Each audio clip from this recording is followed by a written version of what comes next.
하나님 말씀은 창세기 46장입니다. 나는 내 아버지의 하나님이니 애굽으로 내려가기를 두려워하지 말라. 이렇게 야곱에게 브엘세바에서 말씀하시는 하나님의 음성을 오늘도 묵상하고자 합니다. 야곱이 모든 가족을 이끌고 애굽으로 이주하여 살게 된다는 것은 단순한 말이 아니었습니다.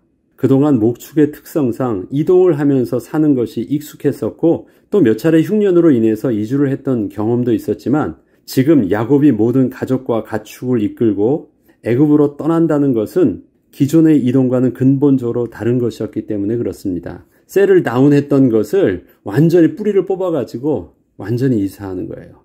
지금 요셉을 통하여 진행되고 있는 하나님의 계획은 그동안 조상 때부터 한 번도 떠나지 않게 하셨던 그 약속의 땅을 완전히 벗어나 새로운 곳에서 새롭게 정착하여 사는 것이었습니다. 이것은 기존의 하나님이 지시하여 살게 하셨던 약속의 땅에 대하여서 하나님의 언약에 대한 전통적인 사고방식을 완전히 바꾸어야 하는 일이었기에 쉬운 결정이 아니었습니다. 그동안 아브라함과 이삭에게 나타나셨던 하나님은 언제나 애굽으로 내려가지 말라고 분명하게 말씀하셨던 하나님이셨습니다. 야곱의 할아버지 아브라함의 경우는 흉년으로 인해서 애굽으로 내려갔던 적이 있었으나 하나님께서는 그곳에서 살기를 허락지 않으시고 본래 하나님께서 정착하여 살게 하셨던 그 헤브론 땅으로 아주 강권적으로 이끄셨었습니다. 창세기 12장 17절과 그 20절을 보면 여호와께서 아브라함의 아내 사레의 일로 바로와 그 집에 큰 재앙을 내리신지라. 바로가 사람들에게 그의 일을 명하며 그들이 그와 함께 그의 아내와 그의 모든 소유를 보내었더라. 말이 보내었더라 그랬지만 쫓아보낸 것입니다. 나가 여기서 못 살아. 그래서 그는 어쩔 수 없이 다시 하나님이 약속했던 헤브론으로 돌아오게 된 것입니다.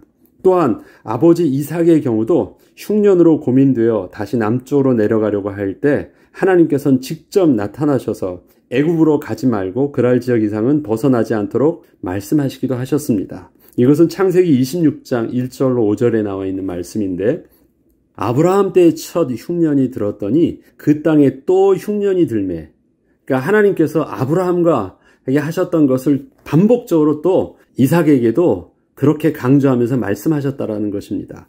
이삭이 그랄로 가서 블레셋 왕 아비멜렉에게 이르렀더니 여호와께서 이삭에게 나타나 이르시되 애굽으로 내려가지 말고 내가 내게 지시한 땅에 거주하라. 이 땅에 거류하며 내가 너와 함께 있어 내게 복을 주고 내가 이 모든 땅을 너와 내 자손에게 주리라. 내가 내 아버지 아브라함에게 맹세한 것을 이루어 내 자손을 하늘의 별과 같이 번성하게 하며 이 모든 땅을 내 자손에게 주리니 내 자손으로 말미암아 천하 만민이 복을 받으리라. 이는 아브라함이 내 말에 순종하고 내 명령과 내 계명과 내 율례와 내 법도를 지켰음이라 하시니라. 이처럼 하나님의 언약 백성에게 있어서 그 헤브론 땅은 아주 중요한 땅이었고 하나님의 직접적인 말씀도 있었던 땅이었는데 지금은 기존의 모든 내용과 다르게 완전히 애굽으로 이주를 하게 되었으니 이렇게 큰 변화를 받아들이고 실행해야 하는 야곱의 입장에서는 크게 두려워할 수밖에 없던 일이었습니다. 이스라엘이 모든 소유를 이끌고 브엘세바에 이르렀습니다. 창세기 46장 1절은 이스라엘이 모든 소유를 이끌고, 여기서 모든 소유를 이끌었다라는 것은 완전히 이사를 하게 된 것입니다. 떠나 브엘세바에 이르러 그의 아버지 이삭의 하나님께 희생제사를 드리니, 야곱은 약속의 땅을 떠나서 나그네로 20년도 넘는 기간을 이방 땅에서 살았던 경험이 있습니다. 별로 행복하지 않았던 쓰라린 아픔의 경험이 다 그 속에 남아 있습니다.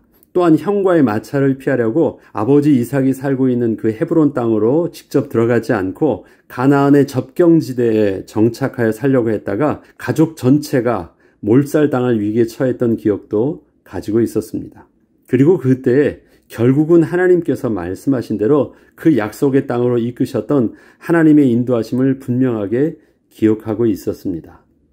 야곱은 헤브론 땅에 정착하여 온전히 이스라엘이란 이름으로 바뀌기까지 그의 모습은 야곱과 이스라엘의 이름이 혼용되었었지만 마침내 그 이름이 삶과 신앙이 안정된 하나님께 순종하는 이스라엘이라는 이름으로 바뀐 삶을 그 약속의 땅 헤브론에서 살고 있었는데 하나님께서 야곱의 노년에 이렇게 요셉을 통하여 그동안 가문에 전통적으로 내려왔던 그 신앙의 근본을 완전히 뒤엎는 듯한 변화를 야곱에게 요구하고 계신 것이었습니다.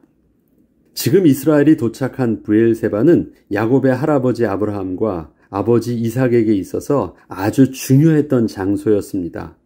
그 브엘세바는 가나안 땅의 남쪽 경계가 되는 네게브 사막 지역에서 사람이 거주할 수 있는 유일한 장소로 가나안의 최남단 도시였는데, 하나님의 말씀에 순종함으로 그 가나안의 경계선을 넘지 않고 또 순종함으로 그곳에 있을 때 가나안 땅에 더 이상 눈치 보며 살지 않아도 되게 하는 상호 화친 조약을 맺었던 장소였기 때문입니다. 아브라함도 그러했고 이삭도 그러하였습니다. 창세기 21장 33절에 아브라함과 맺었던 언약은, 아브라함은 브엘세바에 에셀 나무를 심고 거기서 영원하신 여호와 이름을 불렀으며, 똑같이 창세기 26장 25절에는 이삭이 그곳에 제단을 쌓고 여호와 이름을 부르며 거기 장막을 쳤더니, 둘 다 그랄 왕 블레셋 왕 아비멜렉과 상호 화친 조약을 맺은 후에 그 하나님께 우리를 이 땅에서 이제 안정적으로 살게 하여 주셨구나, 하나님 말씀대로 우리가 순종하고 이 땅을 떠나지 않았을 때 하나님께서 우리에게 은혜로 이렇게 주셨구나, 그것을 감사함으로 브엘세바 지역에서 그렇게 했어요. 브엘세바는 마지막 경계선이었으니까 넘어가지 않았다라는 거예요. 그런데 이제는 그 가나안의 최남단 경계 지역을 넘어가는 기로에 있는 것입니다. 이제는 내려가서 넘어서려고 하는 그때 그가 마지막으로 하나님께 제사를 드려요. 지난날 그곳에서 아브라함과 이삭이 하나님께 희생 제사를 드렸을 때에는 가나안에 안정적으로 정착하게 하여 주신 하나님께 감사함으로 드렸던 것인데, 이제 야곱의 경우에는 그것을 떠나게 하시는 하나님께 희생 제물을 드리려 하니 참으로 특별한 마음이 들 수밖에 없었습니다. 어느 면들은 이게 지금 모순적인 행동 아닙니까? 이 변화를 어떻게 감당할 수 있을까요? 그렇게 쉬운 일은 아닙니다. 애굽으로 내려가기를 두려워하지 말라는 하나님의 직접적인 음성을 그때 야곱이 듣게 됩니다. 그 밤에 하나님이 이상 중에 이스라엘에게 나타나 이르시되 야곱아 야곱아 하시는지라. 야곱이 이르되 내가 여기 있나이다 하매, 하나님이 이르시되 나는 하나님이라 내 아버지의 하나님이니 애굽으로 내려가기를 두려워하지 말라. 내가 거기서 너로 큰 민족을 이루게 하리라. 내가 너와 함께 애굽으로 내려가겠고 반드시 너를 인도하여 다시 올라올 것이며 요셉이 그의 손으로 내 눈을 감기리라 하셨더라.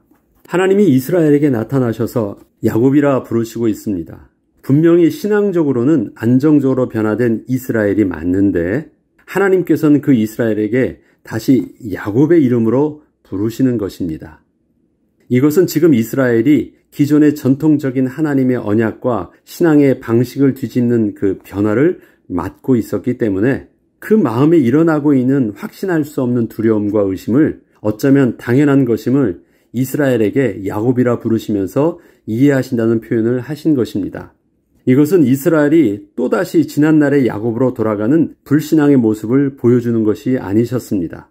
지금의 이렇게 급작스럽게 변화되는 상황 때문에 마치 이스라엘이 지난날의 불신앙의 야곱의 모습으로 되돌아간 것과 같이 스스로 생각할 수도 있겠지만, 이렇게 지난날의 야곱과 같은 두려움을 느끼고 있는 이스라엘에게 이름을 야곱이라고 부르시면서 여전히 이스라엘에게 주셨던 똑같은 약속을 상기시켜주고 있는 것입니다. 야곱아 부르시면서 그 다음에 하시는 약속의 말씀이 있어요. 근데 그 약속의 말씀은 이스라엘에게 주시는 이름인데 야곱아 하시면서 그 말씀을 하시는 거예요. 그 말씀은 무엇입니까? 너가 지금 야곱과 같은 생각을 하고 있는, 또 품고 있는 그 마음들, 어쩌면 너 그거 당연한 거야. 나 그거 너한테 불신앙이라 책망하거나 잘못됐다고 말하지 않을게. 그래, 너 야곱과 같은 두려움과 떨미 있지? 괜찮아. 그렇지만 내가 너에게 이스라엘의 이름을 주셨던 그 이름의 약속을 다시 너에게 줄게. 그 말씀을 하시는 것입니다. 하나님이 이르시되 나는 하나님이라 내 아버지의 하나님이니 애굽으로 내려가기를 두려워하지 말라. 여기서 내 아버지의 하나님은 어떤 하나님이에요? 애굽에 내려가지 말라고 하셨던 하나님이에요. 그 하나님과 지금 뭐라고 해요? 너는 애굽으로 내려가. 그러면 이 완전히 정반대의 말씀을 하고 있기 때문에 다른 하나님인가? 혹시 내가 사단의 인도를 받는 음성을 듣는 것 아닌가 생각할 수 있는데 너의 아버지 하나님과 동일한 하나님이야. 동일한 약속과 동일한 축복과 동일한 언약으로 너를 이끌고 계신 하나님이 맞아. 그런데 나는 너에게 네 아버지에게 했던 말씀과 정반대의 말로 너는 내려가라고 말하고 있는 거야. 내가 거기서 너로 큰 민족을 이루게 하리라. 아까도 그렇게 했죠. 너 그랄 땅을 떠나지 마. 그럼 내가 너에게 약속하신 대로 여기서 큰 민족을 이루게 할 것이야. 이삭에게 하셨던 말씀이었거든요. 근데 너는 떠나. 그러면 너에게는 거기서 큰 민족을 이루게 하실 거야. 똑같이 말씀하시는 거예요. 지난날 아버지 이삭이 붙잡았던 하나님의 언약은 애굽을 떠나지 않고 여기 가나안 땅에 머물면 큰 민족을 이루게 하여 주신다는 것이었는데 지금 이스라엘은 그러한 아버지 언약과 정반대인 하나님의 말씀을 들으면서도 아버지 이삭과 동일한 축복으로 주신다는 하나님의 언약을 붙잡게 된 것입니다. 이러한 상황 때문에 지난날 야곱이 가졌던 그러한 두려움과 염려가 있을 수 있으나 하나님께서는 이러한 이스라엘에게 걱정 말라, 너는 여전히 이스라엘이야 라고 거듭 확인을 시켜주신 것입니다.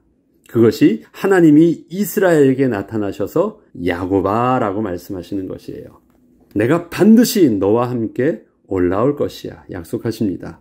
내가 너와 함께 애굽으로 내려가겠고 반드시 너를 인도하여 다시 올라올 것이며 요셉이 그의 손으로 내 눈을 감기리라 하셨더라. 야곱이 브엘사바에서 떠날 새 이스라엘의 아들들이 바로가 그를 태우려고 보낸 수레에 자기들의 아버지 야곱과 자기들의 처자들을 태우고 그들의 가축과 가나안 땅에서 얻은 재물을 이끌었으며 야곱과 그의 자손들이 다 함께 애굽으로 갔더라. 야곱에게 있어서 애굽행은 하나님의 언약에 근본적인 변화가 생긴 것이 아니셨습니다. 이미 아브라함에게 말씀하셨던 그 언약의 성취의 과정이었을 뿐이었습니다. 이미 하나님께서는 아브라함과 약속하실 때 창세기 15장 13절과 16절에 보면 여호와께서 아브라함에게 이르시되 너는 반드시 알라. 내 자손이 이방에서 객이 되겠다. 그건 뭐예요? 이방으로 너희가 약속의 땅을 떠나서 나가겠다는 것이에요.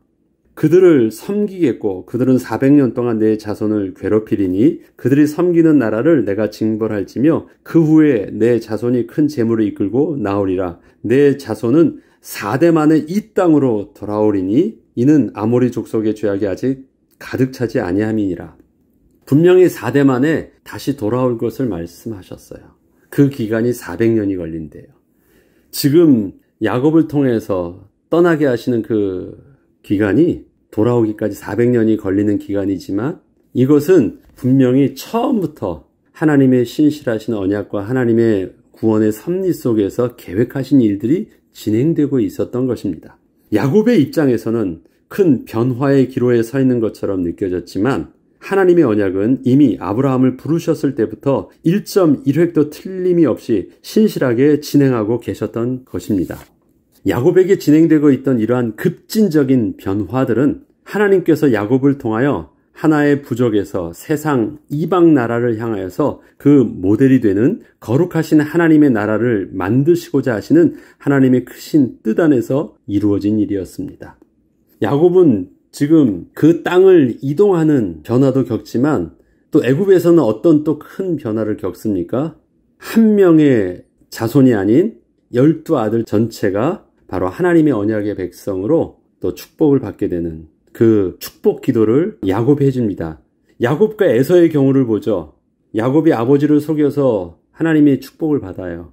그렇지만 그 에서가 아버지 이삭에게 뭐라고 말합니까? 나도 그렇게 축복을 해주세요. 근데 아니야, 이거는 한 사람에게밖에 할 수 없어. 그리고 그걸로 해주지를 못했거든요.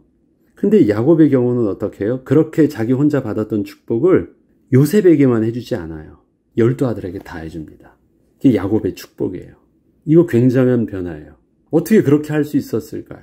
이건 이제 나중에 두 번째 일어나는 큰 변화지만 완전히 바뀌어지는 이 땅을 떠나고 축복하고 하는 것은 기존의 전통 방식의 하나님의 언약의 틀과는 근본적으로 다른 더 큰 그릇으로 하나님께서 바뀌게 하시는 하나님의 더 큰 섭리였던 것입니다.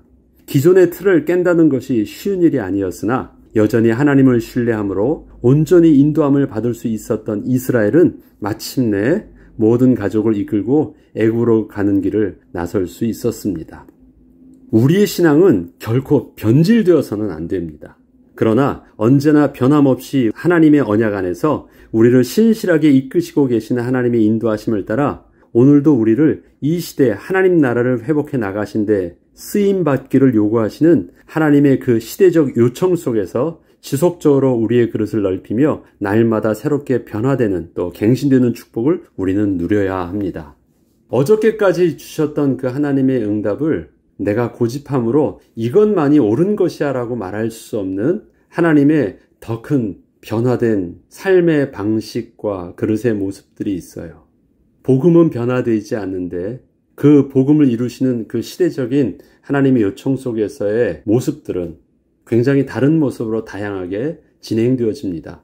교회의 행정이 그렇고 모든 기존의 틀들이 바뀌어지는 것은 우리가 점점 교회는 바뀌어지고 변화되고 있습니다. 옛날과 같지 않아요. 그런데 그것을 기존의 어떤 교회의 방식과 기존의 신앙의 방식의 틀을 고집하면 하나님께서 지금 계획하시고 있는 이 땅의 하나님 나라가 온전히 세상에 전파되어지기까지 이끄시는 하나님의 구원의 섭리 속에서 우리는 하나님의 변화를 내가 인정하지 못하고 또 거부함으로 하나님의 주권적 섭리를 내가 막는 자가 될 수도 있는 것입니다. 그러하기에 우리는 변화되지 않는, 절대 변할 수 없는 온전한 생명의 복음을 붙잡고 변질되지 않으며 오늘에 맞는 하나님의 시대적 요청에 맞는 모습으로 우리는 늘 갱신되어야 되는 것, 우리가 그것에 대해서 굉장히 민감해져야 됩니다. 그렇다면 오늘 우리에게 요구하시는 삶과 교회와 또 신앙의 모습은 어떻게 해야 되는가? 그래서 더더욱 우리가 민감하게 하나님께 기도하고 온전히 인도받아야 되는 것입니다. 그러한 변화의 과정 속에서 기존의 틀을 깬다라는 것이 너무너무 두려운 일이고, 왜? 한 번도 가보지 못한 변화를 우리가 느끼는 것이니까. 지난날 우리 믿음의 조상들이 했던 그 방식이라면 나는 떨지 않을 텐데 전혀 보지 못했던 새로운 방식으로 우리를 이끄실 때 왜 우리에게 변화에 대한 두려움이 없겠어요? 그때 하나님께서 말씀하십니다. 야곱아, 괜찮아. 너 불신앙 때문에 아닌 것 알아. 두려움 당연히 있을 수 있어. 그러나 약속은 너에게 동일한 하나님의 언약에 이스라엘의 축복을 줄게. 그렇게 위로하여 주시는 것입니다. 그러한 우리에게 야곱이란 이름으로 오늘 우리에게 다가오셔서 위로해 주시는 것입니다.